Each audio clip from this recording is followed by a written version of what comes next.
Hey folks, this is Kelani. Have you ever stopped to think about how many races are on the table for the very near future? It's kind of crazy that we've gone from maybe an extra race or two every other expansion to just opening the floodgates and unleashing every race the dev team can think of onto our shores. The allied race system really is a fantastic addition to the game, which keeps on adding more and more variety to the characters we can play. We were initially surprised by 4, then by 6, and now who knows how many new races by the time Battle for Azeroth comes to a close. I wonder what other allied races could be included in the expansion after BFA. Depending on where we end up and how many new races Blizzard wants to throw in the game, we could have doubled our options in just 2 expansions. That's a little crazy considering we've had a rather limited roster of races to choose from for the past 10 years. There's plenty of races which could be rolled into the allied races system going forward, but we might not have to wait for the expansion after Battle for Azeroth to see what's coming next. There might be one right on our doorstep that just needs inviting inside. There's been a lot of speculation and rumours floating around considering the LAYN. You might have seen them called the Darkfallen or even Vampire Elves, and then potentially joining the Horde. I'd say this makes a lot of sense, but it also is a bit of a stretch at the same time.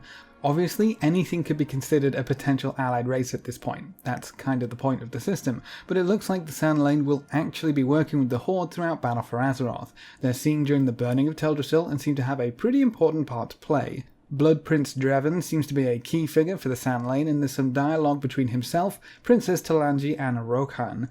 From what we can glean from those conversations, and remember this is all beta stuff still so it's subject to change, but they talk about Sylvanus making a deal with the LAYN for them to serve in the Horde in exchange for following the hierarchy already established.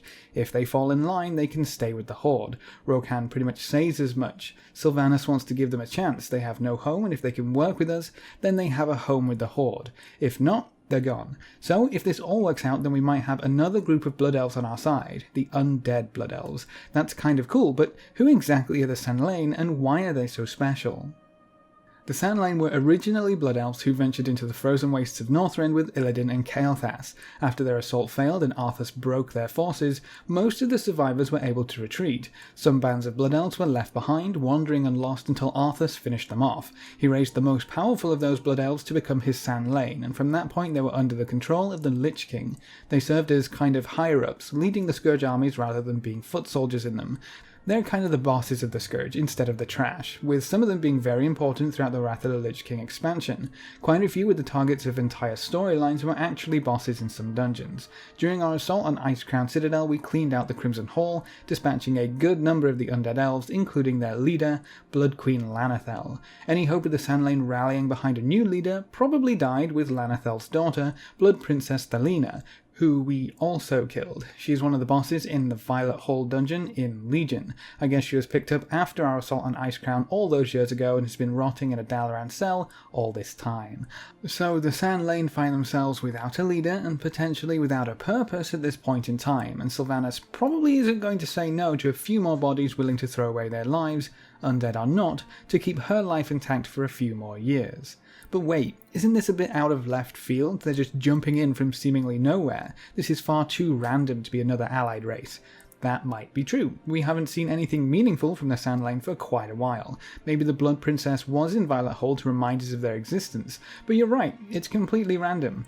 Just like the Mag'har Orcs. Sure, they might have been from the expansion before Legion, so it's kind of recent, but I was under the impression that alternate Draenor was going to remain a little pocket of space that no one ever talked about again. It seems like half the player base wants to forget that Warlords happened, but oh no, here comes Grandpappy Gromash, who wanted to kill us for the better part of 2 years, and invites himself into the Horde like nothing ever happened.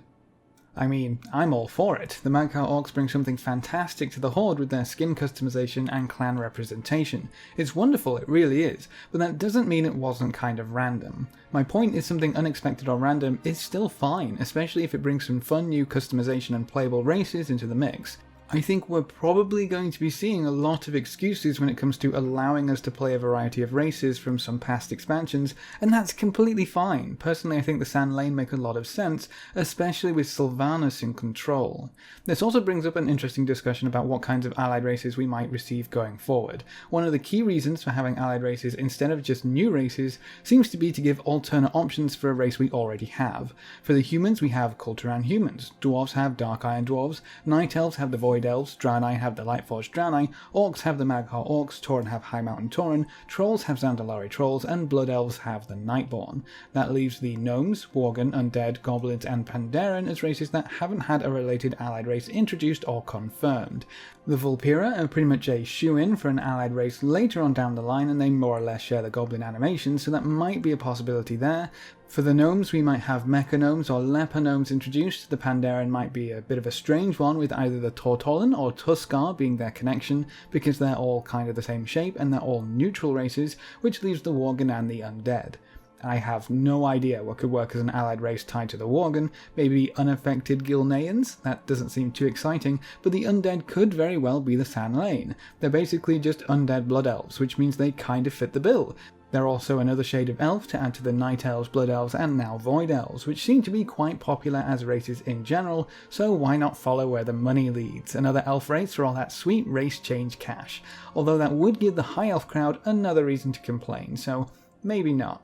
If they become playable or not, either way Sylvanus is bringing more and more undead into the Horde. It's a little worrying at times. First it was just the Forsaken, then the Valkyr. With the LAYN added into the mix, we're just a few heads short of the Scourge. How far will Sylvanus go? Would the Horde even look the same by the time she's no longer War Chief? Why don't we just head on over to Icecrown Citadel and have tea and crumpets with the big man himself? Save us the trouble, let's just combine the Horde and the Scourge right now. Undead everything for everyone. What's Bolvar up to anyways? He's not doing a great job of keeping his employees under control, is he? He lost the Valkyr and apparently now the LAYN. I thought he was supposed to keep the Scourge under lock and key so it couldn't go crazy or potentially join Sylvanus' army of death.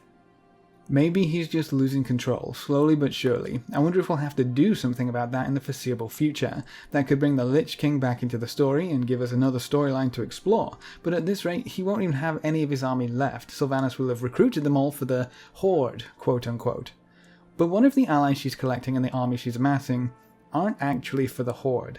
Maybe we're just a means to an end, more bodies to be used up and eventually resurrected into mindless obedience. Sylvanus certainly seemed happy enough killing off our own soldiers during the battle for Lordaeron and then resurrecting their corpses to fight once more. Even the races which have certain rules about the whole thing. Apparently resurrecting torn bones is a big no-no, but Sylvanus doesn't really seem to care. She did it anyway. Maybe we'll get a new Lich King story, but instead of Bolvar and the Northrend Scourge, it could be Sylvanus after she's gone power crazy. I've seen plenty of comparisons between Garrosh during Mists of Pandaria and what Sylvanus has been up to, and I see far too many similarities.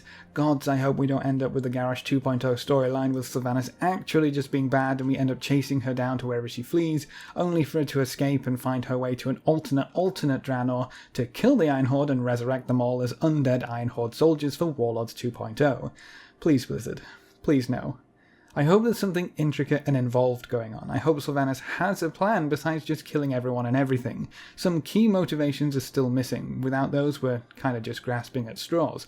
I think the upcoming novel, which bridges the gap between Legion and Battle for Azeroth, will explain a good chunk of it, and then the rest is probably going to be told in the Burning of Teldrassil. We still don't know why the Horde's eyes are set on Teldrassil, and why they started this war. As we learn more of the War Chief's aspirations and goals, we'll get a better glimpse of whether she's just a mad dog run loose, or if there's a greater meaning behind her actions. One leads to another Siege of Orgrimmar, the other could lead somewhere else entirely. If we do get a Garrosh 2.0 War Chief, I really hope they don't drag it out this time. I wonder how they're going to tie all of the smaller storylines together to work towards the actual threat looming over our heads.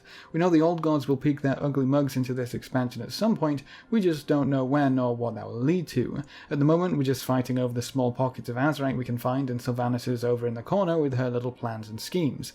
It kind of feels like her storyline in Legion all over again, where we chased her around Stormheim, not really knowing what she was planning or where she was headed, and then the story just kind of stopped. Greymane stopped her from enslaving Ea, and then she just fell to the wayside. We didn't really see anything from her again. Are her plans in Battle for Azeroth just another gain eternal life by any means deal? Or will she actually lead the Horde as a proud, albeit less noble, War Chief? Let's be honest, she's just in it for herself. So who's up next for War Chief? Any takers?